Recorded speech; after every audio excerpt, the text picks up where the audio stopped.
In the first 2 years after the rise of Islamic State, the group captured large swathes of territory across both Iraq and Syria, laying siege to major towns and cities across the region. However, around 2015, rebel forces as well as security forces from both Iraq and Syria began to push back, mounting their own offensive operations against Islamic State-held strongholds. After that, Islamic State territory was steadily eroded until they were finally left with the small town of Baghouz, close to the Iraqi border in Syria's Deir ez-Zor province in the southeast. But what threat do they pose now? I'm Max Taylor, Senior Regional Analyst at Intelligence Fusion covering the Middle East and Asia region. And this is The Insight.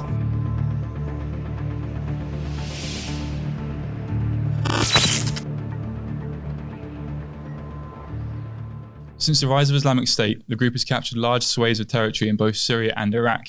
In both countries, government forces as well as rebel forces face issues such as poor coordination, poor supply, and poor leadership when facing highly motivated and highly mobile Islamic State militants. As Islamic State began to gain more and more territory, their attacks increased in size and boldness, with Islamic State using their territory to harbour major attacks using large numbers of forces, and security forces increasingly found themselves overwhelmed by Islamic State groups. It's been 2 years since Islamic State lost its final territorial stronghold in Syria, but yet the group still remains a significant threat. Islamic State continues to carry out its activities in the form of IEDs and military attacks against both military and civilian targets, as well as funding its activities through methods such as extortion of civilians. Islamic State's adaptation following the loss of its territory and the persistence of societal factors which contributed to its beginning mean that Islamic State is expected to remain a significant threat in 2021 and onwards. This week, we're discussing whether or not Islamic State has made a resurgence following the loss of its last territorial stronghold in Syria almost 2 years ago to the day. As always, if you like our content, please like, share, and subscribe. Background. Since the rise of Islamic State, the group has been able to capture large swathes of territory in both Syria and Iraq. Security forces and rebel forces who opposed Islamic State found that the Islamic State militants were highly motivated, whereas security forces were often poorly led, poorly equipped, and poorly organized in the face of these attacks. The result was that Islamic State was able to capture major cities such as Raqqa, Fallujah, and Deir ez-Zor city in Syria. More recently, US forces as well as other foreign backers have begun coalitions to target Islamic State militants, and this support has come in the form of airstrikes, logistical support, as well as special forces personnel operating on the ground in both countries. As a result of this support, foreign-backed rebel groups such as the Syrian Democratic Forces as well as the Syrian government forces backed by their Russian allies have been able to push back Islamic State to what we see today, where Islamic State currently holds no territory in either Syria or Iraq. At its height, Islamic State held territory across eastern Syria in areas such as Deir ez-Zor province, Raqqa province, as well as the northern Kurdish majority province of Syria. In Iraq, provinces such as Anbar, Kirkuk, Salhadin, Nineveh, and Diyala all saw significant Islamic State presence, with Islamic State holding major cities such as Mosul, Tikrit, Fallujah, and the major border crossing of Al-Qaim. Over time, and with support of foreign backers and the reorganization of security forces in the region, Islamic State rapidly lost its territory, leading to its final stronghold in the small Syrian town of Baghouz, close to the border with Iraq. The current threat. Since losing its last territory in Syria, Islamic State has been forced to adapt to the changing situation. Before, when the group held territory, it could use its territory to tax locals as well as extort money from business owners and use income from the oil reserves which they had captured during the recent fighting, and in some cases sell this back to the Syrian government itself. Now, without these financial revenues, Islamic State has been forced to adapt and currently uses methods such as extortion of civilians as well as demanding zakat tax from local businesses as a way of funding its operations. Also, in order to try and reduce its expenses, the group is much more decentralized rather than what we saw before, which was a much more centralized Islamic State, which in some ways was run parallel to how we imagine conventional states operate in the modern day, with taxation and provision of local services. This new decentralized cell structure allows Islamic State to operate much more self-sufficiently in small groups, and this has also been reflected in the group's tactics. The tactics of Islamic State since the fall of its final territory do in many ways remain similar. However, what we've seen more so now is rather than large-scale attacks on major population centres, Islamic State is much more reliant on small-scale ambushes, such as using IEDs and small arms, as well as occasional indirect fire incidents targeting civilian and military targets.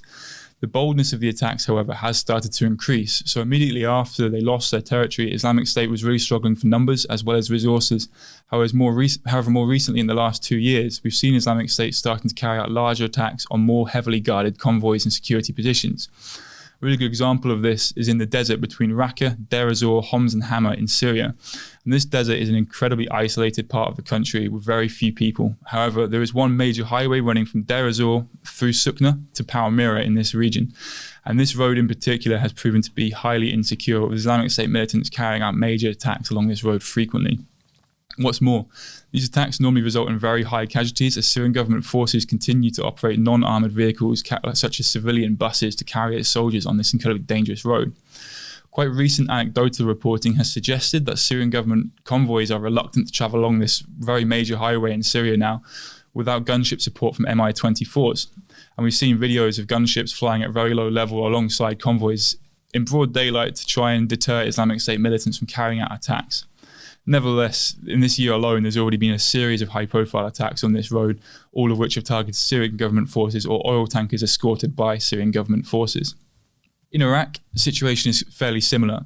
However, it is also noticeable that Islamic State cells operate much closer to civilian populations, whereas in Syria, they've generally used the Syrian desert to try and reorganize and regroup. In Iraq, provinces such as Diyala, Salahuddin, and Nineveh see Islamic State incidents frequently reported among populated village areas in the rural parts of the province. The result is that civilians are frequently exposed to Islamic State violence and extortion, with multiple incidents being recorded in which Islamic State has either kidnapped farmers and murdered them or kidnapped for ransom civilians, knowing that the family is highly likely to pay extortionate amounts of money. As mentioned earlier, these methods have been used to try and supply the ongoing Islamic State operations as they occur on a daily basis in all of the regions mentioned. Just this week alone, 3 major attacks involving IS militants targeting security forces in rural areas have been recorded, 2 of which close to Baghdad. In the first, on the 21st of March, a soldier was wounded by a suspected IS sniper in the Tamir area just north of Baghdad. In the second incident, the next day, a cache of weapons was found by security forces again in the Tamir area, which has proven to be a hotbed of Islamic State activity in the recent months. And finally, and more recently, a member of security forces was killed during a clash of IS militants in the Tuzkomatu district on the 24th of March. In addition to these attacks in the rural areas that we've just highlighted, attacks in urban areas are also very highly likely. And whilst these are less common, Islamic State does still possess the capacity and the will to carry out major high casualty events in places such as Baghdad and Mosul city in particular. The resurgence. It's hard to verify whether Islamic State has actually made a resurgence in Iraq and Syria or whether the activity has remained at a constant high level of threat since the loss of territory 2 years ago. However, there is some evidence to suggest that Islamic State has been making a resurgence and it is expected to continue doing so as well. For example, earlier we mentioned the desert area between Raqqa, Deir ez-Zor, Homs and Hama in Syria. And this isolated area has acted as a staging platform for Islamic State. And with the area being so remote, the Islamic State has been able to use this area as a platform to launch more operations and gather more strength and store more caches of weapons. It's expected that this isolated area, as well as other similar areas such as Anbar province in Iraq, will provide safe havens for Islamic State as security forces struggle to comb the deep wadis and mountainous areas searching for small cells of Islamic State militants.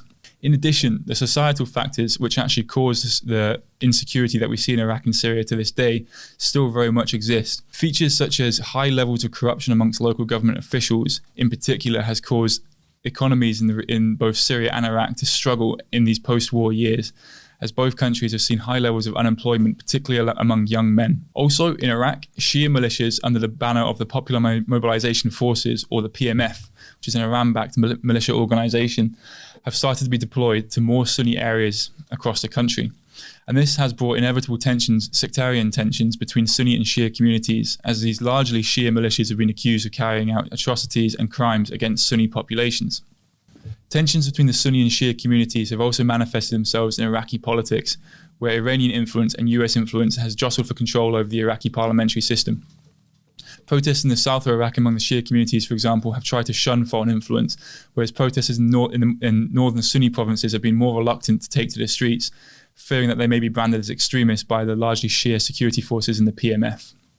In the 2 years since Islamic State lost its territory, we have seen Islamic State carrying out increasingly bold attacks as well. The cells have increased in size, and the targets, more so than not, are heavily armoured military convoys or military positions, and often lead to high casualties among militias or government forces defending the positions.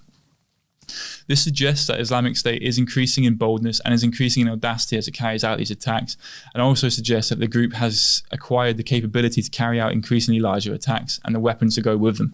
With this in mind, it is expected that Islamic State is expected to remain a very significant security threat in Iraq and Syria, and this is likely to continue throughout 2021 and onwards. To summarise, we have recorded frequent Islamic State activity in major areas such as the Raqqa, Deir ez-Zor, Homs, Hama Desert, as well as provinces such as Anbar, Kirkuk, Salahuddin, Nineveh and Diyala. In addition to this, we've also seen Islamic State militants in the form of small cells carrying out attacks in major population centres, in particular cities and towns in Deir ez-Zor province in eastern Syria, as well as Raqqa city, the former capital of the Islamic State caliphate. These attacks are expected to continue as Islamic State increases its capacity and increases in size throughout the region. Insights. IS remains a major security threat. Despite losing its final territorial stronghold in Syria over 2 years ago, the group carries out frequent attacks against civilian targets in population centres, as well as against military targets in rural areas.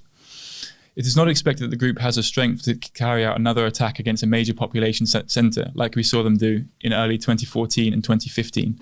However, isolated positions and small rural villages remain at high threat. Route threat assessments of main roads in the region are key. As Islamic State capacity increases, attacks on main highways in places such as Deir ez-Zor and Anbar province are expected to increase. Tactics may include IEDs, suicide vehicle bombs, and small ambushes carried out by Islamic State cells.